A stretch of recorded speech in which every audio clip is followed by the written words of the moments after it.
Hey everyone, Flutes with Flutes Loot here. We help you with brain loot for your D&D games to help your gameplay and cultivate your lifelong friendships through this game. And today I am joined with Sage from D&D Daily. What's up? I am Sage from D&D Daily. Over at D&D Daily, we release new D&D content basically every single day except Sundays. We will talk about a lot of mechanics, do a lot of character builds, sometimes just winging it and saying whatever I want. But overall, having a good time. Over on his channel, we did a video about Flames of Phlegethos, and we made builds around that feat. We both came up with a build and a concept for it, had some fun with that. Today with this video, we're going to focus on the Halfling racial feat, Bountiful Luck. And if you don't remember what that does, it makes it so a Halfling can, within 30 feet, use a reaction to help an ally reroll a 1 on their d20. So they want to stay close to their allies, and they want to keep that reaction free, and they want to be a Halfling, because other people can't get it. Let's see what kind of builds we came up with for Bountiful Luck. So starting off, I took Stout Halfling. Now, I would have really loved to do a +1/+1/1, 16 Dex, 16 Charisma, and 16 Constitution, but I couldn't because with Halflings, we don't get that +1/+1/1 option. So I went with the Tasha's variant instead and actually adjusted the build. Instead of going for 16 in my Dexterity, I decided to actually go into Strength, where I could take 15 Strength and take Heavy Armor instead. Now, how do I get that proficiency in heavy armor? I'm going to go a first level into fighter. This level is all about establishing our defenses. So instead of having 16 AC, if I was just to go straight sorcerer, I can now have a lot more AC, 21 AC by going this fighter first,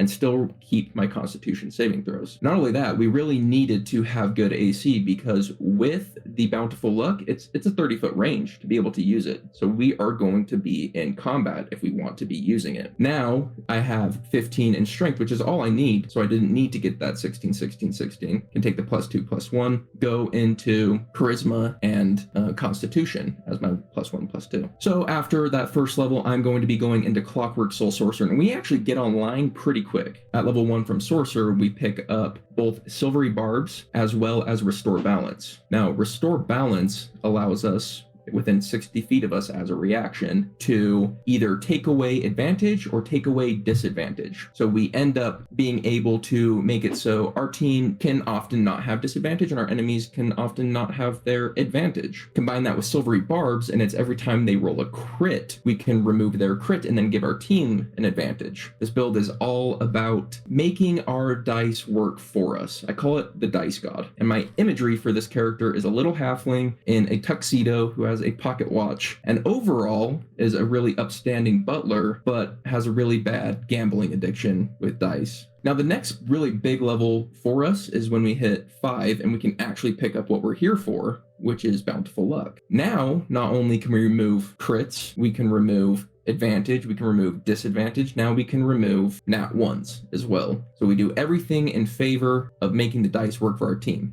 Now, we only have so many reactions. We only get one reaction a turn, unfortunately, so we have to be really wise about when we're using these reactions, especially because we're really weak to dexterity saving throws. Sometimes we might need to pop absorb elements as well. It's a thinking person's character, because you can't go in and just use whatever you want. You have to think about the turn and choose your reaction wisely, which is something I really like. As far as spell selection goes, I'm going with the same theme. Like, if the combat is just not going our way, they have too many advantages, we have too many disadvantages, pop Fog Cloud and just neutralize the combat so everyone's attacking at base. That's kind of the way I'm thinking. I want to debuff them. Synaptic Static is another good example of, hey, I'm ruining the dice for you. Tasha's Mind Whip. So we're kind of a debuffer, combining it with buffs. It's a buffer and debuffer. I want things like Pass Without Trace to make our, who needs dice once you have Pass Without Trace? We just take our 20 and and our stealth. Because we have that little pocket watch as our spellcasting focus, I love Slow and Haste as our third level spells. I just think it's so cool to hit that button and then they all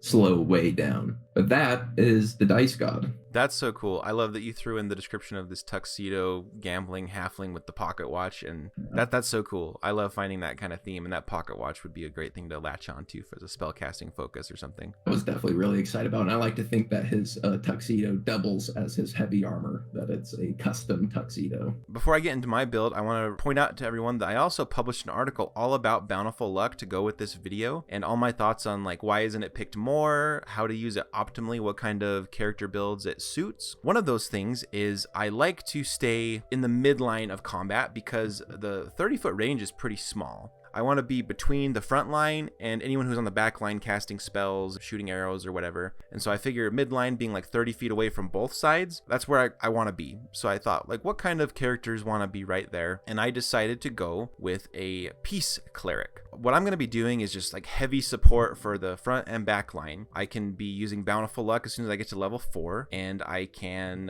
reroll those ones for people. I will point out this feat does work better the more your team uses attack rolls, because if everyone's a spellcaster using DCs, they're not rolling anything that would get a 1, and so you're less likely to get Bountiful Luck going. And so if you have a bunch of people with extra attack on the front line, like 2 or 3 people, it's more likely that they're going to roll a 1 eventually, and you can help them out. Consider your team composition as well is another tip for this one. We won't be boosting our wisdom very much until like level 8 at least, because level 4 is Bountiful Luck. It suits me that we're going to be doing mostly support things like Bless and the Peace Cleric's Emboldening Bond, double Bless. It might be fun at high levels to grab Meta Magic Adept feat so that I could do a Quicken spell, bonus action Bless, and do Emboldening Bond in the same turn. I'll be popping spells and concentrating in the midline to make sure everyone is within range at all times of my Bountiful Luck. And I know that that won't always be the case. It's not always just a perfect 30 foot to the front and back line and everyone's just perfectly situated, but sometimes they'll all be cramped up, and so it'll be even easier. I'll be really good at just supporting everyone and making sure they're succeeding at what they want to do, and then doing my own attacks and offensive abilities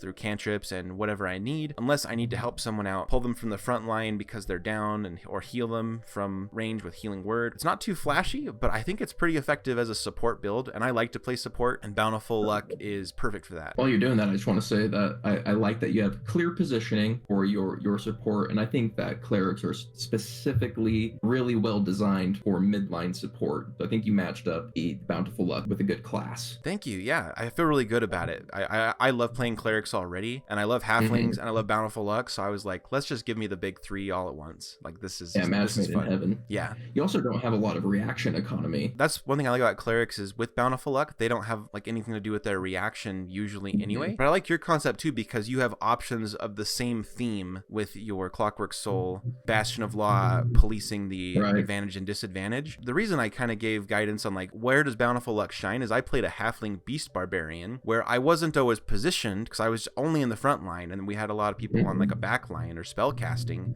and so we'd go whole sessions and I'd be watching for people to roll 1s, and it just never happened. I said to the DM, can I switch this out? I love this feat, but it's not great with this character concept. And so it made me think the 30-foot range is very restricting on your build. You really need to pay attention, because 30 feet is not a lot when you get down to it, when you're actually in game. And then the other part is when you use Bountiful Luck, you don't get your own luck until it cools down at the end of your next turn or the start, I forget, but whatever it is. And so the cleric in the midline, you also probably don't need to roll a lot of d20s yourself. Like, you could just Sacred Flame people. You're not worrying about your own ones because you're trying to make sure you're ready to help other people with their ones. And so that's another part of it. Yeah. You're saving throw attacking more often. You're basically not even rolling dice, so that makes a lot of sense. I've always liked the concept of Bountiful Luck, so I wanted to point out how people can succeed with it with this article. I think I'll help people who are interested in it. And this video will as well. We've got 2 builds where you can do really great support with the Bountiful Luck feat. Make sure to go over to D&D Daily and check out our build ideas for Flames of Phlegethos and how to feature that feat as a tiefling. We've got some cool concepts that will inspire you. Mine, if you have watched some of my DM Roundtable videos, you know that I like the Remoraz monster, and I kind of fed into that with my Flames of Phlegethos build, so I think you're going to like it. We'll see you in the next video. Hope you have a good adventure this weekend, and we'll see you later.